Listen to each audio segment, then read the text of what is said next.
What's up, y'all? It's the Bouche Bag, MsBoucheBag to you. All right, this is about the earliest that I've ever done a video. First of all, I have class on Monday nights, which is when Love and Hip Hop comes on. And also another show I was looking to maybe review.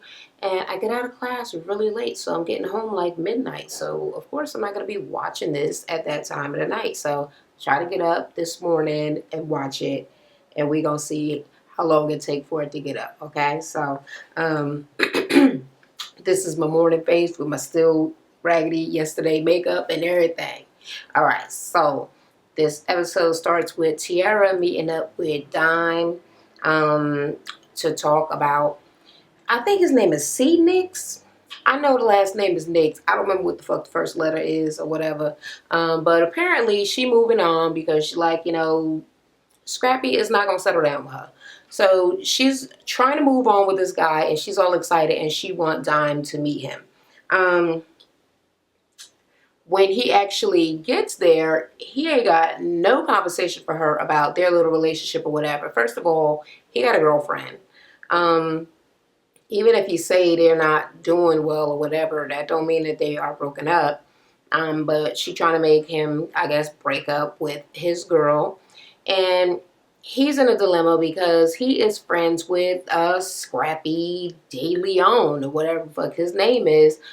We seen them at the whole paintball thing and how sad he is about not being able to see his son. So actually, that's whatever Nix is there for. So he's basically asking her to let Scrappy see his son. He was like, he is really sad. He was like, and my dad played a really big part in my life. So without him being there, like, it would be fucked up. And, it just ain't a real good situation for you to be keeping your kid away from his son. And she's basically like, his family is crazy. And he started all of the shit, all of the things that are bad that make me not want my son to be around him is all his fault. So I don't want my kid around a bunch of crazy shit. She got a little attitude that he didn't come there to talk about her, but that's how it went down. So, yeah. All right. Then we get to K. Michelle's house, and Jocelyn is over there, and she got a butler, a black butler, a cute black butler. What? So Jocelyn is like, excuse me, butler, could I get a massage? So K. Michelle was like, yeah, I wanted him to be cute, but I need him to actually be a butler. Like, he ain't here to do massages or no extra shit. But Jocelyn's like, I know you be having him do stuff. She was like, no, I really don't. He's really my employee. He just happens to be attractive, like, whatever. So she got him sitting there massaging her. And her makeup artist is doing her makeup, some dude named Japan. And she starts talking about her listening party. And then she's talking about how she's supposed to meet with D. Smith. D. Smith is supposed to be her creative director, or they asked her to be creative director or some shit like that. And Jocelyn's talking about how good, D. Smith is supposed to be or whatever. And Japan is like, no.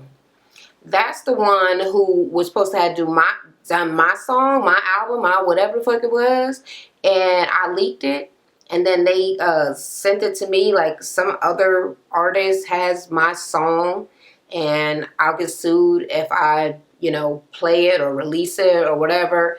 So basically, and then they were threatening him. So basically it made it seem like they kind of just like stole his song, like he had a song and then somebody took it, and then they were like, bitch, you're not getting it. So it seemed like all shade. And K. Michelle was like, I may say something about that. And Jocelyn's like, yes, bitch, we should say something. Like, what the fuck? What's up with that bullshit? She was like, well, I don't know. Depending on how drunk I get. So if I be drunk, I probably will say something. All right. Then there's like a daddy's day out. So it's like Kirk and his little son. Do we only just got one? I don't know. I ain't count the kids, you know what I mean? But apparently Young Jock got 8 kids. Whoa, that's a lot of kids. So they said he had 5 of his kids were there. Big Teeth Sass had his son there. And the only odd man out feeling sad that the motherfucker was Scrappy De Leon because his son, Lil King, is not there. And he really, I mean, he said he should have just stayed his ass home because he felt some type of way. He trying to not make everybody else feel bad and bring down the whole day. But come on now, you know you bringing the fucking day down. Everybody happy as hell. You sad that motherfucker over in the corner. But then you see King coming down the little hallway with Tiara, and he happy as hell. I thought the Scrap was going to just fucking start crying right there. Like, he was so fucking happy to see his son. It was pitiful. It was ridiculous. So I'm actually glad that she brought him. She said that talk that the Knicks guy, C Knicks, D Knicks, L Knicks, whoever, when he told her about bringing her son around the father, like, don't hurt him or whatever. She really thought about it, and she was like, fuck it, whatever. He could spend some time, because if she only went on just thinking about what's best for her son loves his father, and father loves the son, and they really want to be together. So she brought him to be there, and they're having a good time. You can see he light up, and they start playing and all of that. So I thought that was nice, right? All right, let me see. Ariana and Rashida and D Smith meet at Rashida's store. And they start talking about K Michelle, because she's like, well, I need something to wear to K Michelle's listening party. And they're like, yeah. They just probably shouldn't have said nothing, but like, so how do you feel about the party? Like, yeah, well, K Michelle, she's cool, but, you know, I heard some negative things. And Rashida's like, well, I'm not going. And I'm just saying to watch your back. And Ariana is going to go. But I still think it was shady for D. Smith to say anything at all. She's not professional at all. I mean, just speaking your words very properly does not make you a woman. Okay, it doesn't make you classy or anything like that. This bitch is ghetto. She just called herself thinking that she's doing ghetto classy, you know, like Jocelyn. All right, so yeah, she should have never said nothing in the first place. Talking about your clients to other people, you don't know if they're friends or enemies, and you want to do business with them. Okay, but and Rashida was like, well, you need to watch out for her, because, you know, she be throwing candles, she be starting fights, she's so ghetto. Like, I'm not getting involved, but I will have you looking good there with my outfit on. She was like, well, when she threw the candle, I didn't get burnt because I'm so hot, it bounced off me. I don't know if fire really does that, but whatever.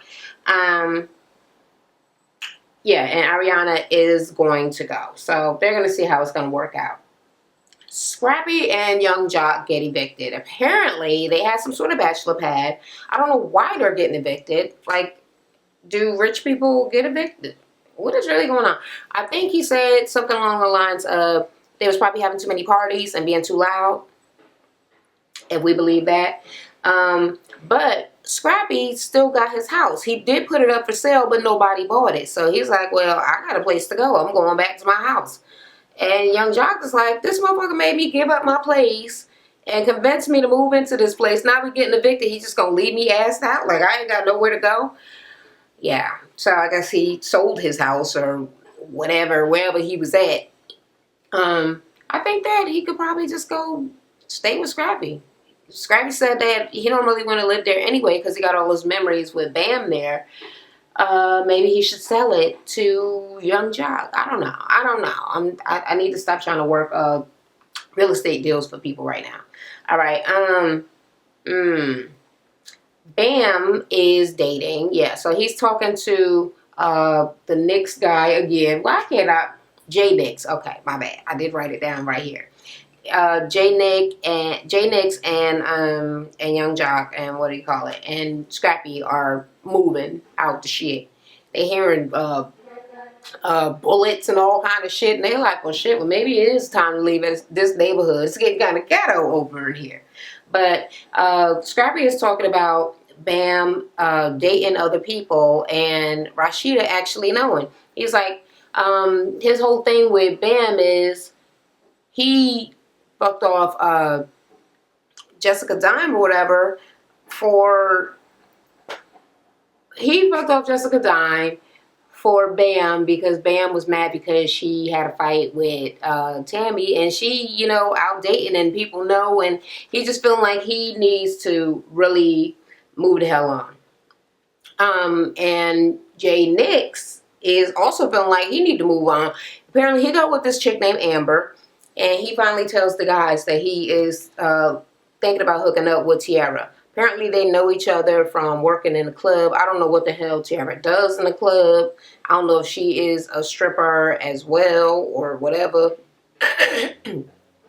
Don't seem like she should be, the way she be acting like she's such a wonderful mother. So I'm going to assume maybe she's the bartender or something. I don't know. Maybe she's security, since she like to fight. But I don't know exactly what she does in the club, but apparently he's a DJ, and a very funny looking one at that, and a funny voice and everything. Like, yuck. Is it me or is he yuck? He is yuck. Okay, don't even answer it, because if you say anything other than what I think,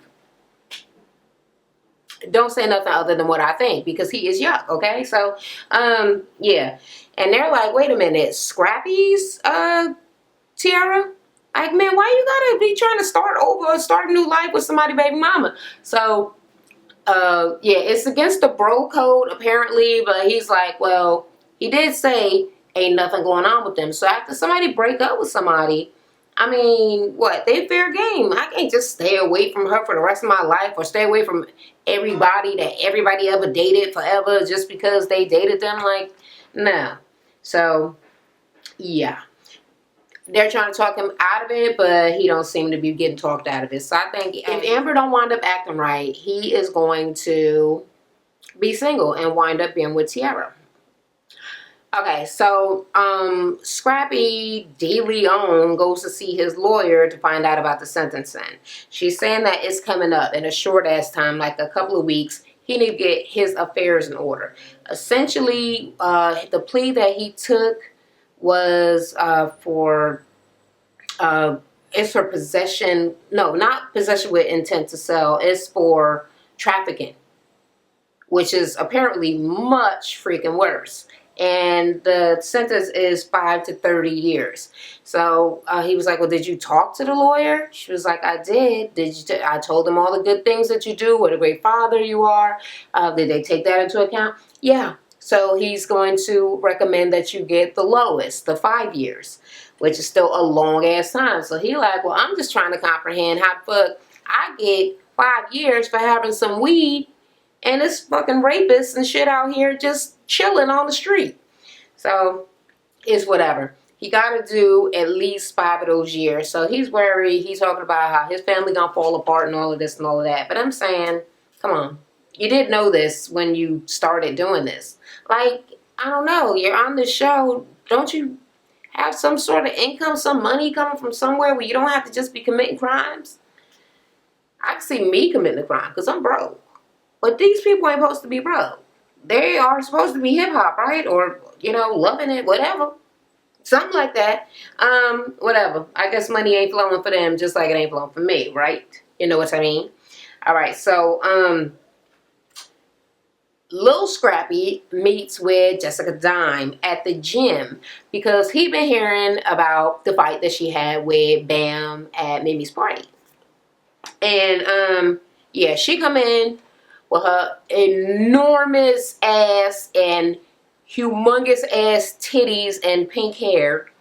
And they go off to some little juice bar or something because she was like, well, I need to do something. I need to drink a protein drink or, I don't know, some sort of pick-me-up before she start working out.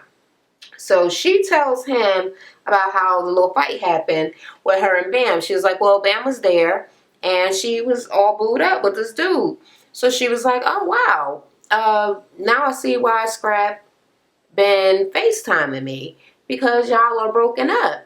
So, but she took it all the wrong way. She got all aggravated. She started getting disrespectful, and then I had to put a bitch in her place. And Scrappy's like, damn. She be over there doing, whatever, dating some fucking body else. And ain't nobody gonna tell me, but the second I do something, everybody would run back and tell my ex. It was like, that's fucked up how it all go. Like, can I live? Can I move on? But whatever. So I guess he's feeling some sort of way. because of the fight with Bam, because I think that he still got, it ain't no thing. Everybody know he still got feelings for Bam. So we're going to see where this whole Jessica Dime thing going to go. I don't think it's going to go very far because these shows are recorded in advance. And I believe that I have seen online that Bam and Scrappy are engaged now, right? Probably shouldn't have told that, but that's what I saw. So I guess, you know, after the show, they probably got back together. That's what I'm thinking. But ain't nobody asked me that, right? So I'm just going to go on with what happened on this show. So they sitting there, and when she get her drink, she was like, no bananas. And he was like, oh, I thought you would have liked that banana. She was like, no, I like that eggplant. And he's like, oh, I was born with an eggplant. Whatever. Anywho, they make like a little bet, a wager for a date. So she was like, he was like, well, I want to see if you can do some push-ups. So she was like, if I do 5, then you got to take me on a date. So she did 5 of the girl push-ups, which are not very hard to do at all. But yeah, so now she won a date with Scrappy by doing some push-ups. Real nice. Now, Scrappy D has to tell his family about the sentencing. His mother is mad as hell. She was like, 5 fucking years? Like, who the fuck is your lawyer? We need a new lawyer. He like, you know what? We need to stop. We need to just accept this because it's 5 to 30. You know, they could just give me 30. So just know when to shut up and give up. What's her name? Tommy is there. Tommy is crying her ass off. And she was like, we've been fighting so much. Like, I knew this could be a possibility, but I just didn't really think it would be. So, you know, she's just heartbroken and shit over there crying. So he go and hug her up and all of this and all of that. But see, I feel sad for her because she don't know that he already done moved on. Why is she even there? Why would he even invite her there? But yeah, he did. And he, you know, hooking up with Carly. So he's like, well, now that I'm definitely going to be going to jail for 5 years, I really need for somebody in my family to be having a relationship with Tiara. And he asked his mother again, can you please have a sit down with me and this girl? And she finally agreed to do it. So, yay. But what I'm wondering is, why she got to have a relationship with the grandmother? She got to have a relationship with Sass, the brother. The brother can come and get the son. I'm sure he's not going to let the mother or anybody else cause any harm to his fucking nephew. Like, why must it be the mother? Now, the mother absolutely does hate this girl. And you might feel a little bit weird about her, you know, being in charge of your son or him going to her house. But I don't think she's going to try to kill her grandson just because she don't like the mother. I mean, she seems to love the kid or want to love him. She hasn't seen him in like the whole time he's been born, so she don't really know him, but she appears to want to know him. So I just don't think that she would do anything bad. But once again, why can't Sass be the go-between rather than her having to deal with Tiara having to deal with her? You know what I mean? Instead of all of that fighting and all of that craziness going on, Sass could be the peacemaker, but he, you know, he don't seem to really grasp that he could probably just come in and fix the whole goddamn situation. All right. Then, because I forgot to write about this, but I wrote it in. Because how did I forget? But apparently Scrap, Jock, and I think it was Kirk. Because, yeah. They were at the strip club. And Scrappy is trying to explain all his problems with everything going on with Bam or whatever. He was like, I still try to have like respect for her, but she, you know, dating other people and talking all kind of shit. He was like, I'm even stopping relationships. Like, I try to holler at Jessica Dime or whatever, but she told me we couldn't even be cool no more if I helped this girl with her album. So I like cut this girl off because she got into a fight with her friend Tammy. When I find out Tammy is the one that hooked Bam up with this new guy. He's like, so everything is all fucked up. While he's trying to explain all his whole little story, this big, I don't want to say anything bad about her weight because I know that everybody is not a little person. You know what I mean? But she is a plus size stripper, a big white girl, and she is sweating the hell out of Jock. She's staring at him. She uh do doing all of this, and she doing stuff, making her butt jiggle on the floor, and just doing all kind of extra ridiculousness. Apparently, this bitch is Amber, Jay Nick's girl. So why she all up on Young Jock? Because Young Jock got 8 kids already, and he's a cheater. You would think you would settle the hell down. I mean, so he's called herself trying to ignore her, but she is really, I mean, it's like it's nobody else in the club. I'm like, how empty is this corny ass club y'all at? That she ain't got nobody to talk to. She on the stage, ain't no dollars coming. She just staring at him. I guess that's why ain't nobody giving her no goddamn money. I ain't giving you shit and you staring over there at this motherfucker. But she is sweating him, and and Scrap got a little attitude, like this motherfucker ain't even listening to me. He's trying to ignore her though, but she was really doing so much extra. And then she just came over to their table like, oh, can I sit here? And they're like, I guess. And then she just pulled Jock off to the side and started giving him a lap dance. And they're like, ain't you Jay Nick's girl? She was like, yeah, I guess, kinda, sorta. We having problems though. Yeah, that don't mean that y'all ain't together. Unless it was like, let's have a trial period breakup, or, I don't, it's whatever. But yeah, she is acting like quite the slut, and she all up on Young Jock. So I guess what's good for the goose is good for the gander, because Jay Nix is supposed to be friends with Scrappy DeLeon, and he is trying to get with his baby mama, and now his friend Jock is trying to, well, not trying to, but not forcefully enough pushing away his girlfriend, making advances at him, even though they both calling themselves moving on while they still in a relationship. So they both doing the same thing, so it's whatever. Okay, now we're at K. Michelle's listening party. All right, Ariana is there, or Ariane, I don't know if I'm saying it right, but whatever, you know who she is. And Carly, who gave out all of the invitations, isn't there because she don't want to have no fight with Jocelyn. And of course, Jocelyn's going to be there because she is close with K. Michelle, right? Ariana is explaining to K. Michelle why everybody else ain't there. She was like, well, basically, Jessica Dime took all of the invitations and ripped them up. And, Rashida and Mimi was going to be there. She was like, oh, well, I didn't expect them to come anyway, but I just wanted them to see, how well I'm doing and all of this and all of that, because I know that I probably wouldn't want to be here either, to see that I got so great and all of this good shit is going for me and their lives is whatever. And Ariana's like, first of all, bitch, wait a minute. They're not destitute. Like, they're not poor.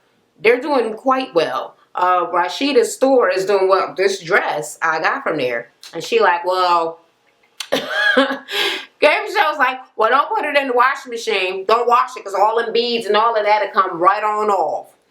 First of all, why would she put a dress like that in the washing machine? Yeah, I think the beads would come off no matter who made it. That was the most ignorant thing. It just made me feel like,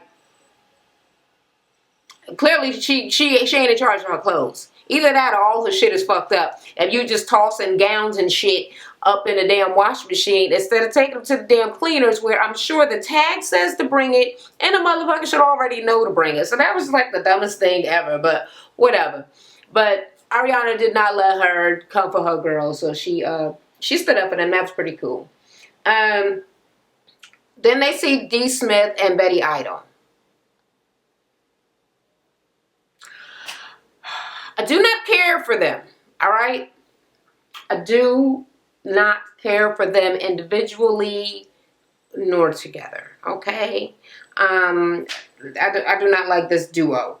But anyway, Jocelyn and K. Michelle go and sit with these two bitches, and they bring up the whole thing with Japan. Like, yeah, my hairstylist was saying some things, no, don't try it. This is D. Smith. No. So what's the issue? No, there isn't an issue. So she came off like an attitude, and Jocelyn's like, okay, well, calm down, let's have a drink. No, there's no problem. There's no problem. I'm fine. Like, bitch, you obviously ain't fine. Like, you mad as hell. I mean, we didn't even start having the conversation yet. And then she was like, well, K. Michelle was like, is there any way we could have a conversation? Hell fucking no. Because that motherfucker don't have nothing to do with my conversations or whatever. This person is beneath me. Just like, out the door with this fucking ridiculousness. This bitch is ghetto as hell. And fucking, I don't know. I don't know if it's really because this trans person is a boy or was a boy or whatever the hell. That it aggravates me that you're being on extra bitch mode. But it does not sit well with me, okay? So, yeah. D. Smith is already rude and indignant. And then fucking my hair, it was my real hair, jumps into the fucking conversation. That bitch I can't stand, okay? She thinks she too motherfucking cute. Oh my God, I want somebody to really get with her and just dog her out. I just want her to get dogged, okay? Anyway, so yeah, Betty Idol was like, well, you know, I gave a call to him, and she does this thing, like, ooh, is that what they call her, Betty Idol? Now I'm thinking about it.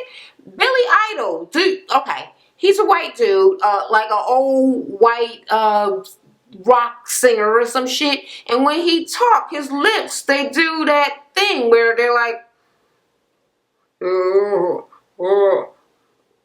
very animated, like a square. It's always like a box. It's always a point on the lip, or like a. And she does that with her fucking lips. That's why. Because I was just about to talk some shit about her lips, and I'm like, her motherfucking Billy Idol lips. I'm like, oh, Betty Idol, okay. That just came to me, okay? I do not like the way the bitch lips move. The shit is annoying, but anyway, she's like, well, I talked to him, and he, you know, he has no morals. What the fuck do morals have to do with, what the fuck is you talking about? Morals in your song, like, are you in charge? Are you the moral police? Are you in charge of people's emotions and how they handle their personal morals, morality? Are you God? Like, I don't even get what that shit had to do with any motherfucking thing. And she like, bitch, don't talk about my friend. No, there are morals. And she was like, you know what? Gave a show to Betty Idol. You should be on Broadway. And D. Smith is like, no, she didn't. She was like, because you're so animated. D. Smith is like, I know she's not telling somebody they need to be on Broadway because, honey, you are very animated with your body, with all the plastic.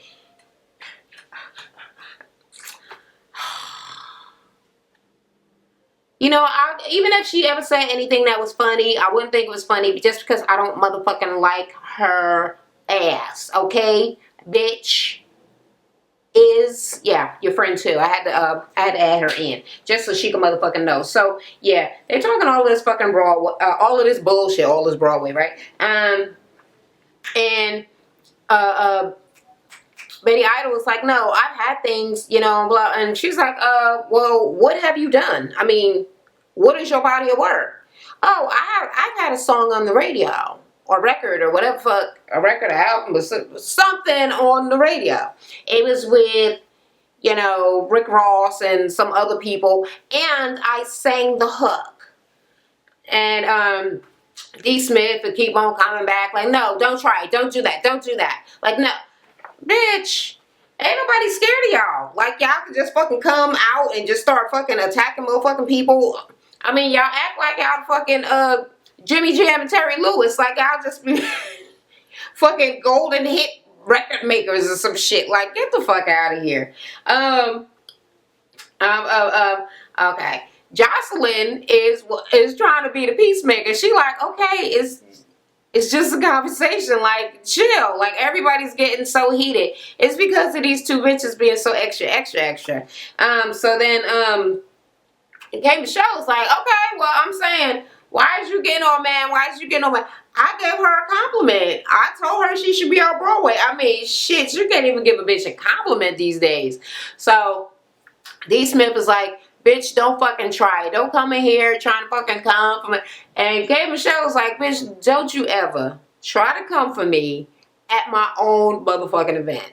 Because I'll get you. She was like, and her little friend was acting like she was like the next Beyonce. So I just had some questions. Like, what the fuck have you done? Because I was unaware that you had done any fucking thing. So, Betty Idle's like, well, I don't know if that whole Broadway thing is shade or not. But yes, I do belong on Broadway, and I'm going to do Broadway and voiceovers and everything the world has to offer. I don't like her. I don't. All right. Bam comes in, right? And Ariana goes to get her, and they go and sit at the thing with Don. Well, not Jessica Don. With D. Smith and this Betty Idle chick. So Bam is like, you know what? I don't really feel comfortable sitting here. And she was like, D. Smith is like, yeah, she's probably used to standing up on all four legs. Now, bitch, you started it because nothing wasn't going to happen other than they were going to get up, okay? Get up and go some motherfucker where else. Well, did nothing have to be explained? And if you supposedly don't have no motherfucking problem with Bam, I mean, what's the goddamn issue? There's something in my eye, y'all. From this raggedy ass makeup that I still got on from yesterday, so that's probably it, right?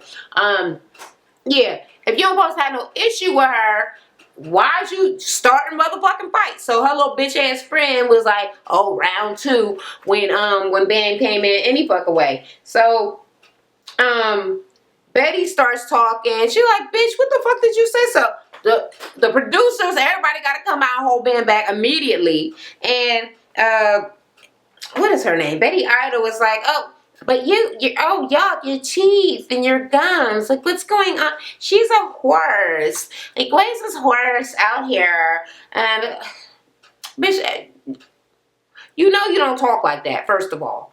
Nobody don't talk like that. All right?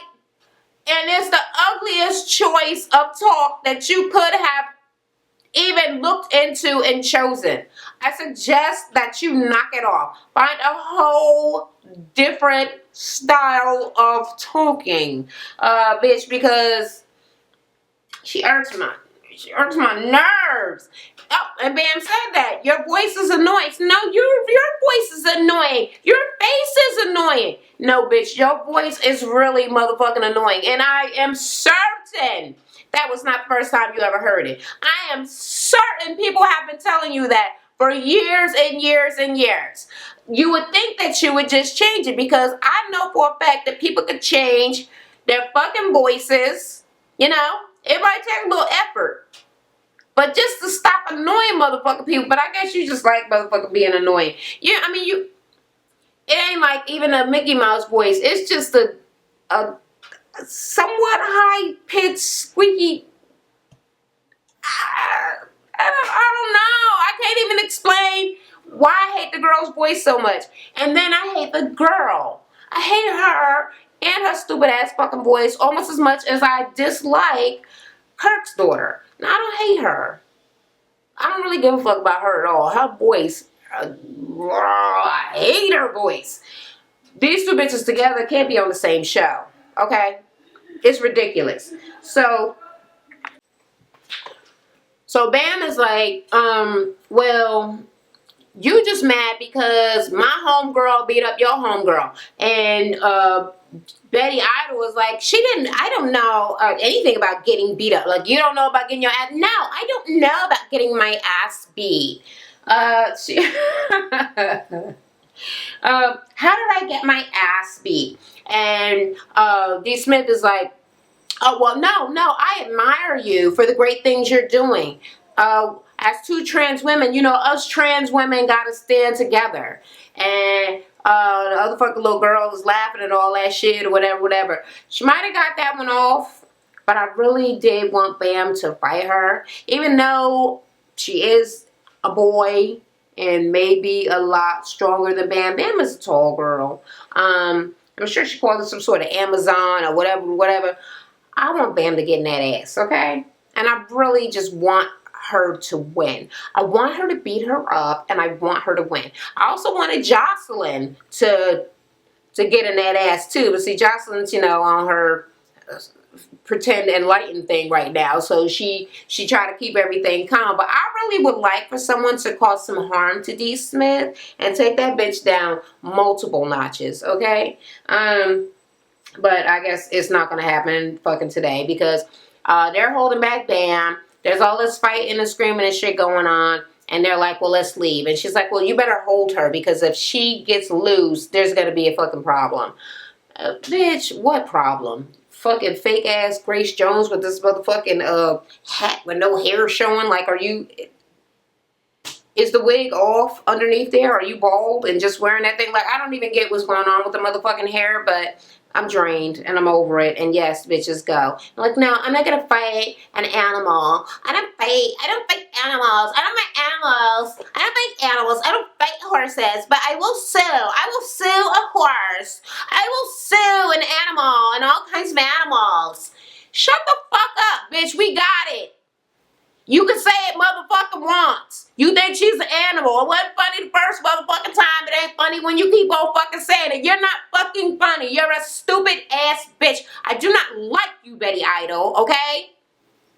Anyway, they left. The shit was over. All right, so that was a rant. I was mad. All right, now we're at this get together, this little sit down with Scrap de Leon, Tiara, and his mama KK. And to say the least, it did not go well. KK is talking a little bit of shit that seems like only slightly, for maybe literally seconds, they were civil. And then it just got completely out of hand. I can't even tell you the shit that was said because it didn't even seem like nothing that would have set nothing off, yet it did. She was saying something like, oh, well, if he's going to be locked away, you're really the one, Scrap, that started all of this. And now we're at a place where we need to try to come together so that she can be able to see the baby because she's supposed to be stepping up to the plate, for Scrap while he's locked up. And the mother is just like, okay, well, we don't need to be friends. Like, what? No, he's like, I'm not asking y'all to be friends, to hug, no kumbaya, nothing, just to learn to be civil so we could just like talk out our differences. And she like, well, I don't think, whatever, but I just know how you are. And the mother is like, well, bitch, as long as you know. So she's telling Scrap, like, look, all the shit that you directing at me, you need to be directing at your mother. Like, she's literally the problem. Like, I don't have a problem with my kid being around the family, except the family is crazy. Okay, so you need to be talking to your mother. KK just got mad as hell, and she was like, bitch, I'll come across this motherfucking table and beat your punk ass. And Jared was like, well, I ain't no punk. She was like, well, come over here then. She was like, you know where I live? So she was like, I'll come to your motherfucking house. Like, okay, well, come to my fucking house. I will drag your ass and all of this and all that. And all kinds of disrespectful things was said. They are promising to fight outside of each other's house. And Tiara's like, absolutely, my kid is not going to be around this motherfucking crazy ass woman. So it all got fucked up. It did not solve anything. If anything, it made everything worse. I don't know. I'm still saying that the big tooth brother is the motherfucking go-between. That's the shit that makes sense to me. Alright?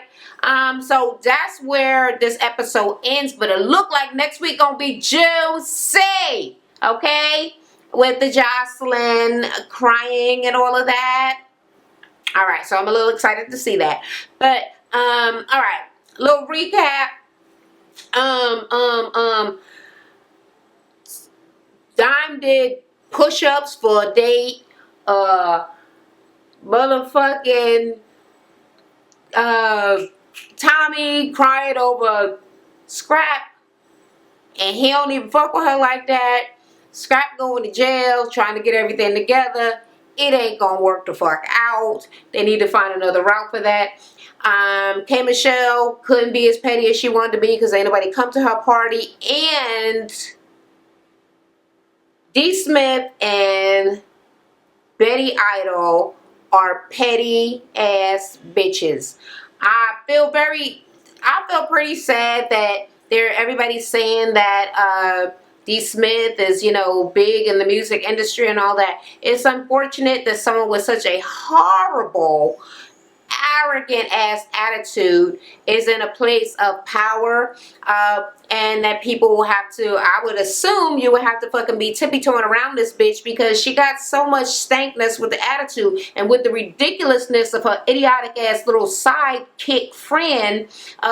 Well, both of these dumb bitches doing dumb shit at the same time. I don't know how anybody could possibly ever get along with them or work with them, but it's whatever. I don't fucking like them bitches, and I will say it again. I don't like them bitches. But as far as everybody else, I guess everything cool. So that's my assessment and or recap and or review for episode, is it 8? I believe it is. So if you agree with my commentary, let me know in the comments. If you do not agree, let me know in the comments. Do not hit the thumbs down. I only like thumbs up, okay? And go to the poll. Do I need to do another poll? Hit the poll on my last video, okay? Or just let me know down in the comments other shows that you would like for me to review and or recap, and I will try to get on that. So until the next time, I'll talk to y'all later. Thanks for watching, y'all. Don't forget to comment, rate, and subscribe for more videos.